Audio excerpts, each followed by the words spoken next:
Shadow, the hard and relentless fight of one man against the forces of evil. These dramatizations are designed to demonstrate forcibly to old and young alike that crime does not pay.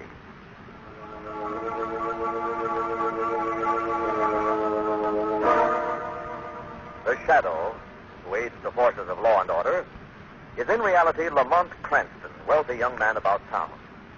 Years ago in the Orient, Cranston learned a strange and mysterious secret: the hypnotic power to cloud men's minds so they cannot see him. Cranston's friend and companion, the lovely Margot Lane, is the only person who knows to whom the voice of the invisible Shadow belongs. Today's drama, Monkey Woman.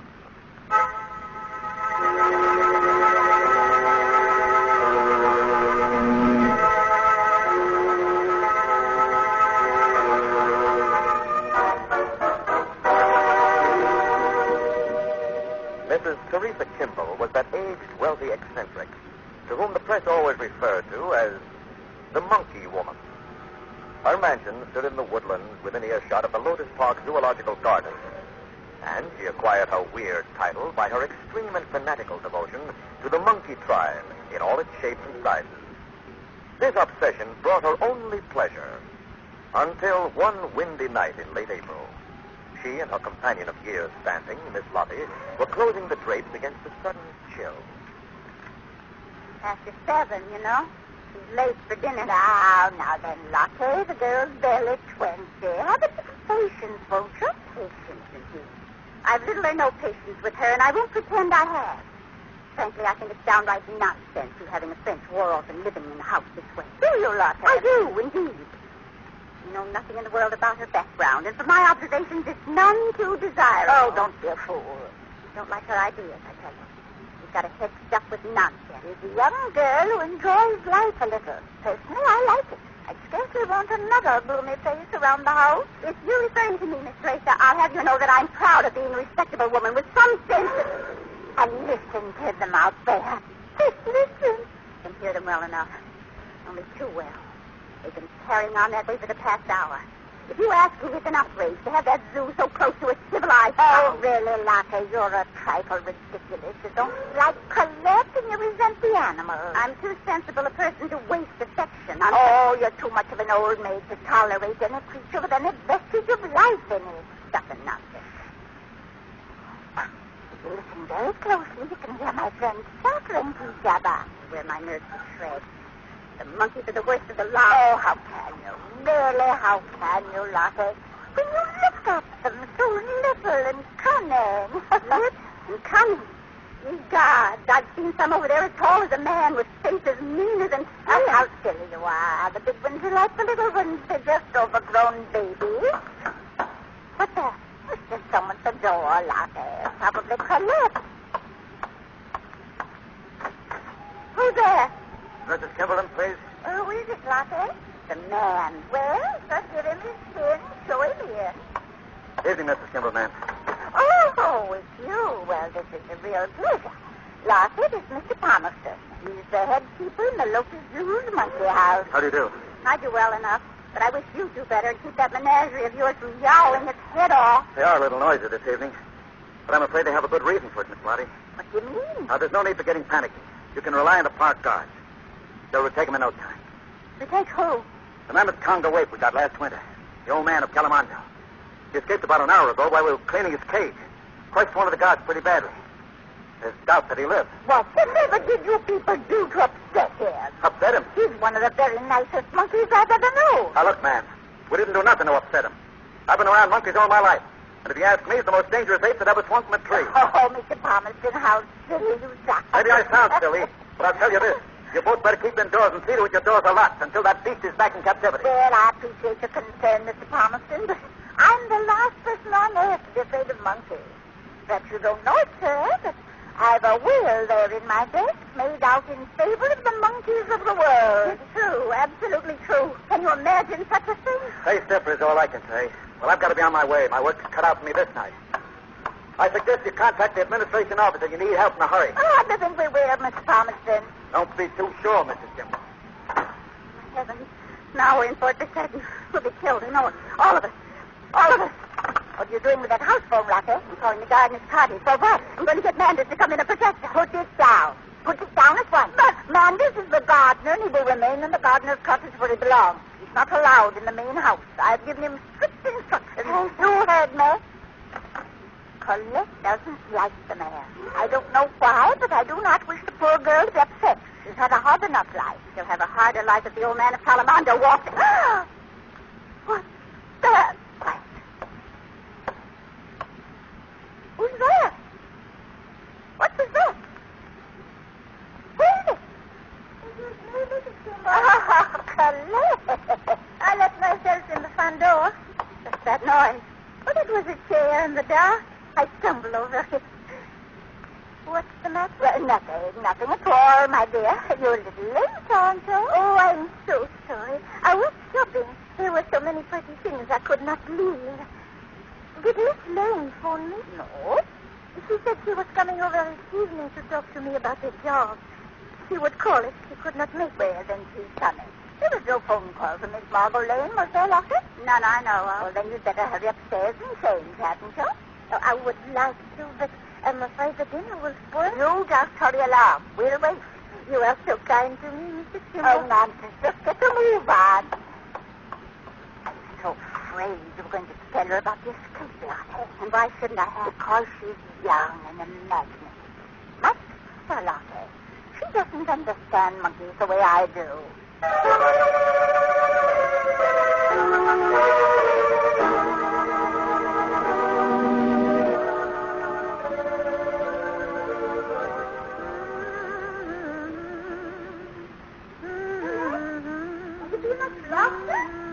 No, Mrs. Kimball.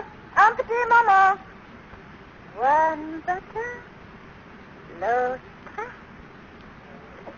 Voilà. Coming. Je suis toute prête, madame. Sorry, I would...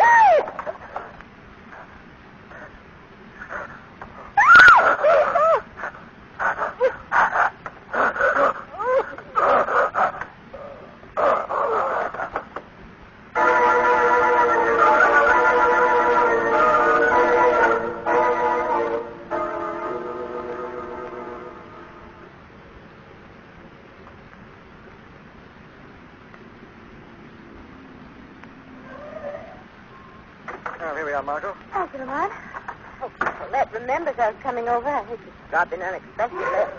What on earth is that? Just a zoo is there beyond that fringe of trees. Oh. As I was saying, Mrs. Kimball's been awfully nice to the girl, but I think she'll be better off with a job and a little independence. Yes, most people are, I've discovered. Oh, there's the doorbell.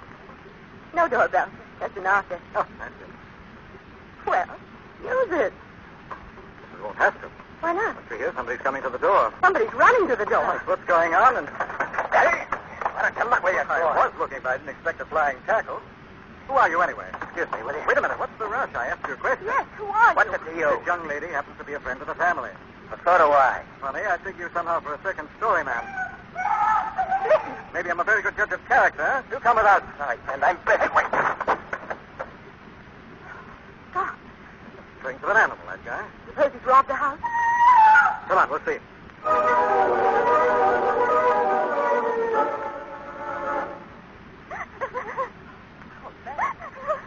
Mrs. Kimball, what happened? I'll tell you what happened to her. Please, Lotte. At first, she shut in and strangled the life out of her. What sort of... An AIDS broke loose from that accursed zoo in a lower hour ago.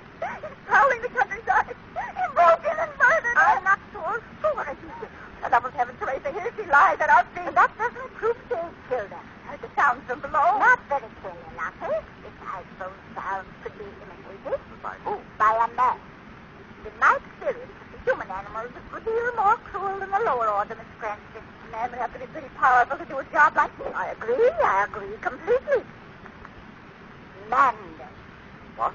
Manders the gardener. He could have done it. He's as strong as any beast I've ever encountered. And he wasn't even in the house. Just a moment. This Manders, Mrs. Kimball. Is he a chap with sandy hair and a jagged scar across his forehead? Yes, that's right. Then he was in the house. Well, we crossed his path as we came in. But this business had bitten immensely. Maybe that's the reason he was leaving in such a hurry. He didn't have a much sound of it. At all events, the matter's quickly settled. Where are you going? the library to phone the gardener's cottage and demand that young Mr. Manders put in an immediate appearance.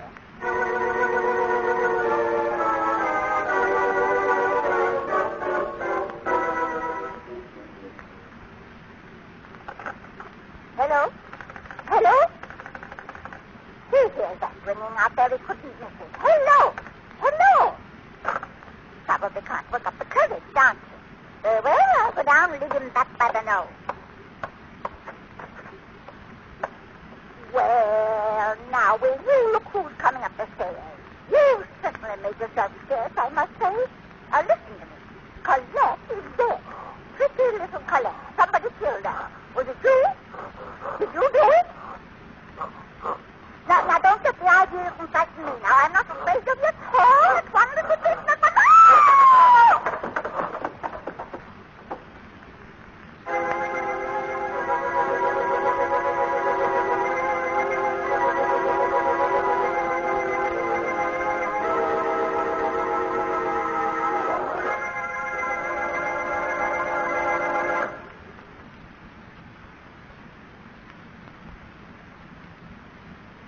And now, the shadow. When the sound of the violence on the stairs reached the bedroom where Colette had been strangled, Lottie was too terror-stricken to move. But Lamont and Margot dashed out into the hall. They saw nothing at first. The landing was deserted. And then Margot saw something lying in a broken heap at the foot of the stairs. Lamont, look. Mrs. Kimball. Mrs. Kimball. Lamont, something terrible has happened. Get a doctor. Get a doctor. Wait, it's too late for a doctor to help her much. You mean she too? She's gone in. Just like Colette was. No. Jesus, Margot, we've got a nasty job on our hands. All right. Who did you killed her? I don't know. The same hand committed both murders, of that I'm sure. If it was this Manders, Possibly. and just as possibly the ape. Except for one rather contradictory circumstance. What's that? If you notice, the windows of Colette's room are all closed and locked. Which means that if the ape entered that room, he entered it from within the house. Seems hardly likely to me. Me either. Then Manders looks like the guilty man? I haven't decided about that yet, Margot. I have decided about this. What? High time the Shadow paid a call on our muscle-bound friend. Yes, but where will you find him? Very probably out there in the gardener's cottage.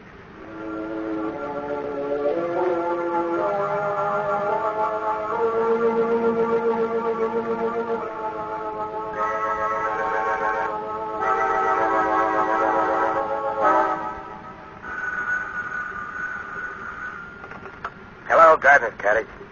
Yeah, Amanda speaking. Yeah. What? What do you mean? How? When? You must be nuts. You're kidding. Well, you better be kidding. I'll fix your clock pretty, that's why. You heard me. Why, that loud... What's that? Who is that laughing? Who is it? Who is it? It's the Shadow, Manders. Where are you? Come out and let me look at you. You can't look at me. I'm in arm's reach of you, but you can't see me. What goes on here? What do you want from me? A confession. Confession?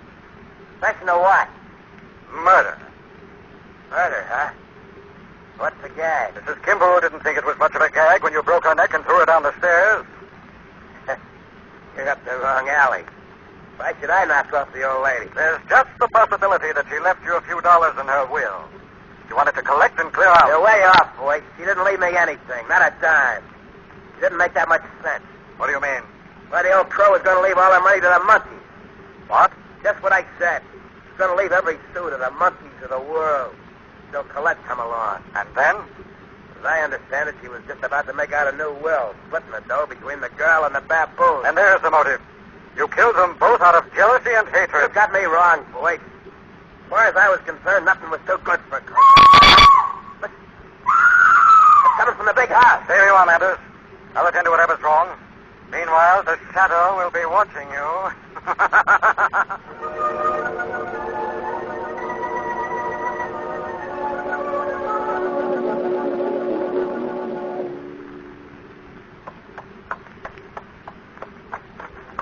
Come on. Who screams? What happened? Lottie. Where is she? My heart. What happened? She went down to the kitchen to get me some coffee. I was just about to switch on the light when I heard a noise behind me. There he was. Who, Lottie? The old man of Calamando. Broad as an ox with a face that could scare the evil out of Satan. What did you do? Praise heaven was with me. The suddenness of his sight. He went out through the window in one wild jump. You definitely saw him? Oh, that's right. Obviously, it's time we got in touch with the zoo officials. It is indeed. There's a phone here on the second floor, isn't there? Down the hall, in the library, yes, sir. It's an inside room, isn't it? No windows, I mean? Oh, sir, it has no windows. Good. I want you to lock yourself in there and stand by for any calls from the zoo officials. Yes, sir. And don't budge out until we get back. Where are you going, sir? Miss Lane and I will drive over to the park hedge. Oh, you're not going out there in the dark, are you, sir? Afraid we have to, Lottie. This is all the earmarks of an emergency.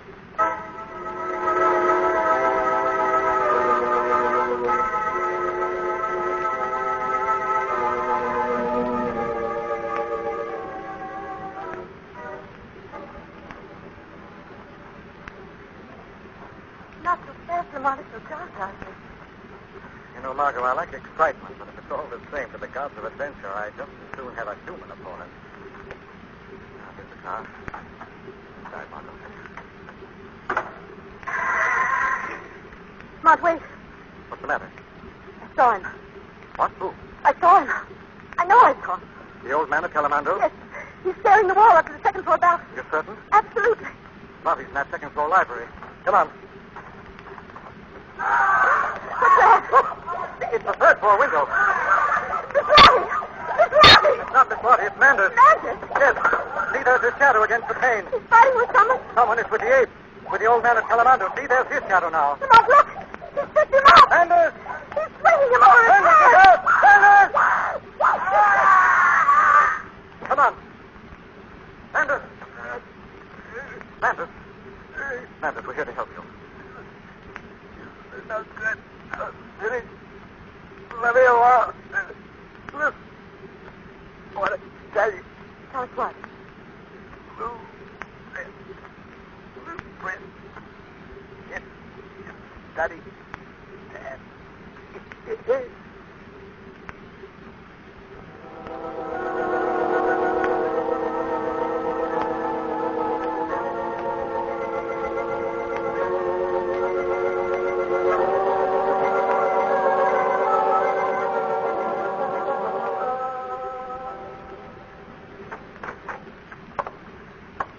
Second floor library is the only study in the house, Margot. This is where Miss Lottie was waiting for us. The ape must have gotten to her first. Well, here's the desk. And the blueprint. Blueprints of this house. Look, see, the rooms are all marked. Dining room, second floor library, Teresa's room. Look at this. Cousin Lottie's room. Cut? Cut? I never knew Lottie was a member of the family. Now you know it. Quite a surprise. Yes, here's another one. Cast your eyes over this. There's a blueprint of the floor plan of the cellar. Yes? You see here? There's a whole section of that extends underground for 100 feet beyond the boundary of the rear wall. Yes, you're right, there is. What do you guess is down there? Couldn't say, Margot. The shadow is free to take a look.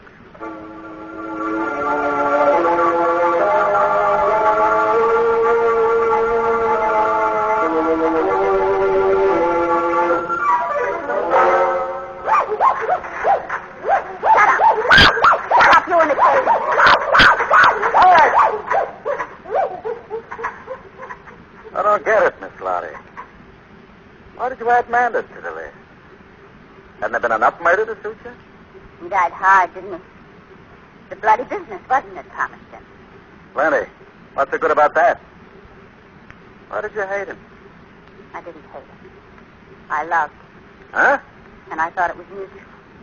I didn't realize he was playing me just so he could sneak into the main house to see Colette. He told me he loved me. He made me think so. You believed he loved you? Why not, if that's so impossible? I thought he was all mine. That all I needed was money. And he belonged to me forever. And when I told him over the house phone that I'd engineered Colette's death, I knew right away he'd been deceived. That he was my enemy. And that he'd get me for killing her. Because she was the woman he loved. All right, so okay. You got the skits the hard way, and it's all done. Yes. You can take your money and go. Here's all the cash I have. $1,000. Don't strip yourself, Miss Lottie. I'll trust you. Don't, sir. Take what's yours, Thomas. What's mine, Miss Lottie? You ain't got to give yet. Explain yourself more fully. I'm not unreasonable, lady. But as the only living member of the family, you'll come in for a nice couple of million. And I think, considering my efforts with the ape, I should come in for a 50% split. Too bad you said that, Thomas. However, if you'd like to take the $1,000 and go, I'd be willing to overlook it. Do me no favors. I've taken a big chance here, Lottie. I've emceed every murder with my own hands. Yes. What did you actually do?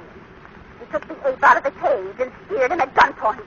I could have done that, too. Only you didn't know it. I know it now. Miss Lottie. What are you doing? Opening the cage. The old man of Salamando needs exercise. Come back. Get back.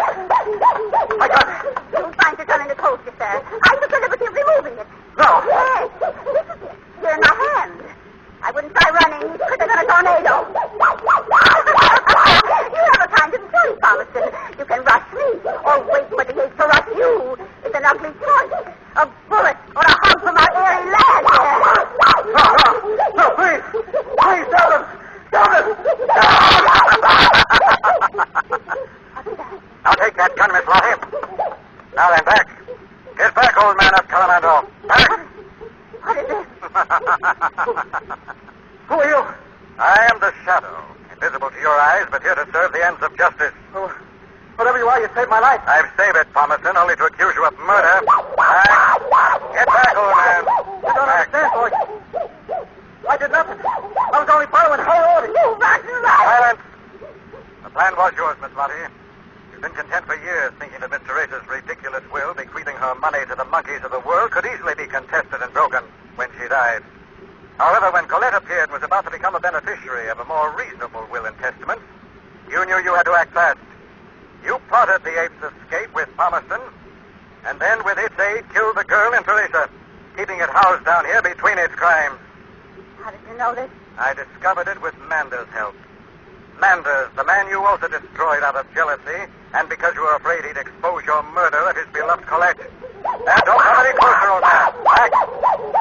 Time you went back behind bars and stayed there permanently.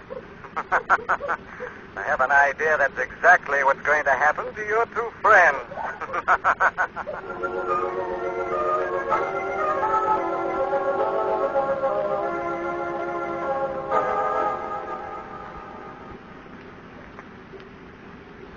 Lamont, it makes me a little ill to think of the cruelty of that animal. Don't be ill, Margot. The old man at Calamanda was never expressing cruelty.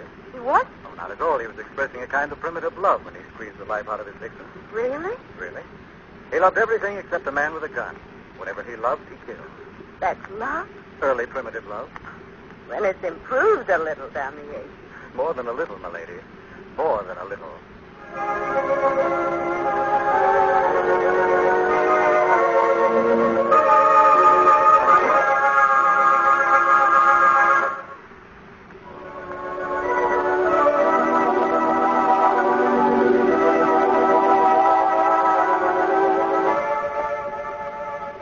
This story is copyrighted by Street and Smith Publications, Incorporated.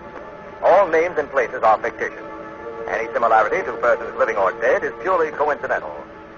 Listen again next week, same time, same station, when the Shadow will again demonstrate that